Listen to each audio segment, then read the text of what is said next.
এই দলটির নাম ছিল আওয়ামী মুসলিম লীগ। এই দলটির নাম ছিল কি? আওয়ামী মুসলিম লীগ।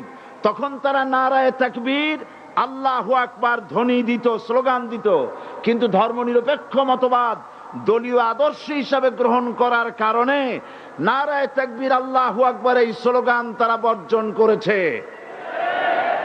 1972 সনে যখন তারা ক্ষমতায় এলেন, তখন সংবিধানের শিরোনামে মুসলিম প্রথা সিদ্ধ বিসমিল্লাহির রহমানির রহিম তারা পরিত্যাগ করেছিল।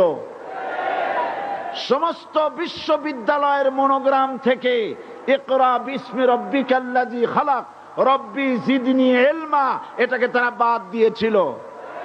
সলিমুল্লাহ মুসলিম হল এই নাম থেকে মুসলিম শব্দ বাদ দিয়েছিল। নজরুল ইসলাম কলেজের নাম থেকে ইসলাম শব্দ বাদ দিয়ে শুধু নজরুল কলেজ করেছিল। এগুলি অসত্য না সত্য?